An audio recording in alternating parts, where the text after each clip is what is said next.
Hi vinyl community, John here. This is my video response to Branton Young's 100 subscriber contest. Branton, you asked about the first record that we would have bought with our own money and if and how that influenced our record collecting.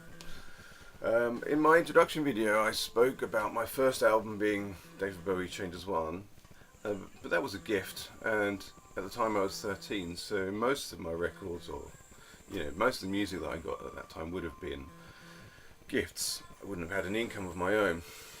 But I do distinctly remember when I turned 15, I bought a record with my own money, and I can say that I started working at a part-time job as just a school kid. So I worked Saturday and Sunday mornings on a mushroom farm picking mushrooms.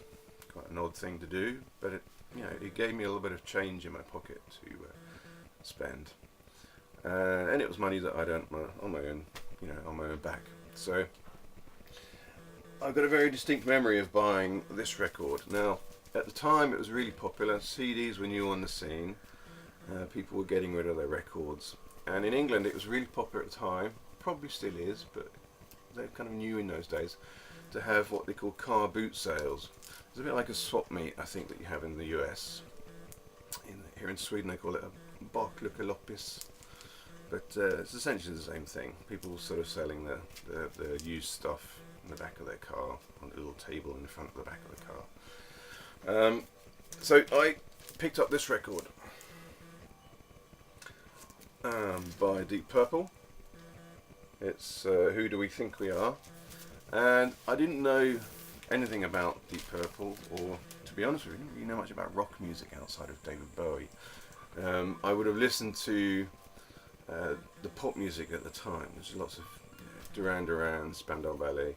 It was all very good and well. It was popular in those days for teenagers to listen to. But this was music of a different generation, and that was what was sort of being sold on. And I knew the name Deep Purple. I didn't know who they were. I knew that they were a rock band. I was perhaps a little bit nervous, a bit intimidated, thinking, oh crikey, am I going to get this home and it's going to be crunching rock that was going to be unbearable. When I got it home, I was happy to find that it wasn't, and I quite enjoyed it. Now, this isn't their best album. In many ways it falls in the shadow of the one that went before, Machine Head. And I've read as well that when they were making this, the band were kind of falling apart, so no one was putting forward their best music, the best songs. But there are a few good tracks on here, and I guess I've got that sort of the nostalgic fondness of this. And I remember buying it. I paid £1, which was small money even in those days. And I remember walking home. I lived quite rurally in England, and walking home through the woods and across the fields, stumbling over the undergrowth, reading these little things on the inside gatefold sleeve. And these are little snippets of newspaper articles and national newspapers and local newspapers of what they've said about Deep Purple, both good and bad. And I remember sort of thinking, wow, this is amazing. Some of the things that this band is willing to publish on their own record. So I remember getting home, playing this, listening to it. And at the time, there was a friend of the family. Now, I won't go too much into who this individual was because it's kind of irrelevant. But he was a man, I suppose, in his mid-40s, perhaps. And I remember talking to him about this, and also at the time Dire Straits were quite big in everyone's world, because they were sort of woven together with this new phenomenon of CDs. Brothers in Arms was being used to sell CDs in many ways in the UK at the time. And I remember talking to this guy, we'll call him Bob, about Mark Knopfler and what a great guitarist he seemed to be, and this guy Bob said, guitar music, I know a thing or two about guitar music. And one day he turned up, shortly after that, to my house with this record, this one. This is Jimi Hendrix, Electric Ladyland. Brilliant. This blew me away. Bob had, 2 copies of this, and he let me have this one.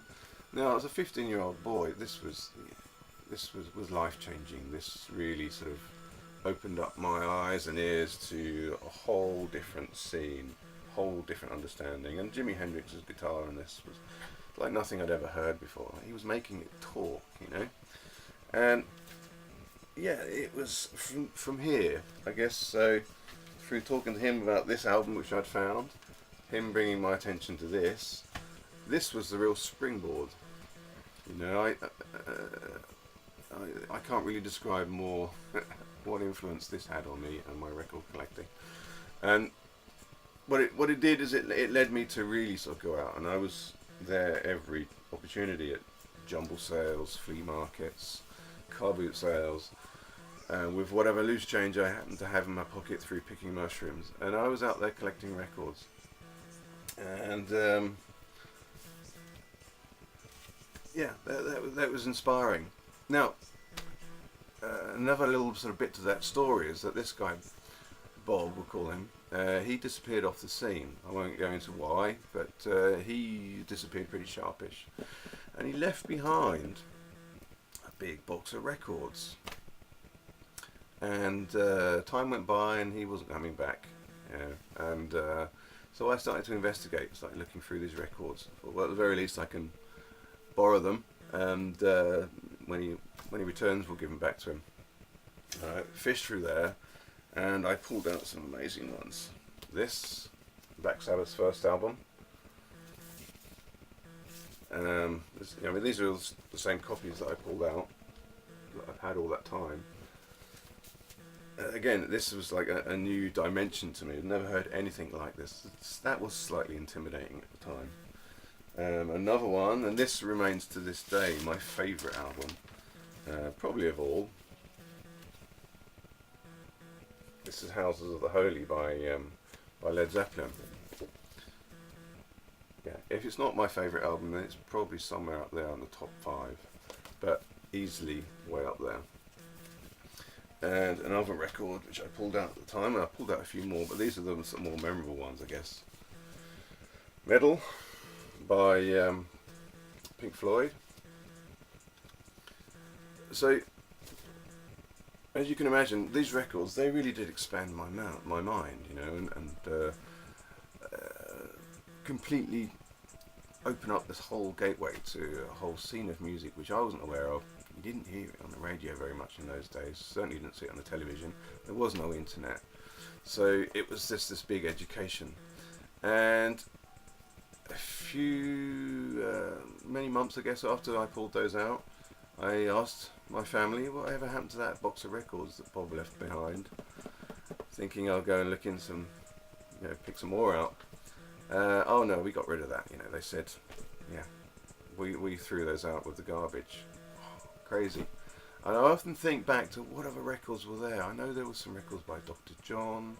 I know there was some records by, there was some other Black Sabbath records which I just didn't pull out at the time.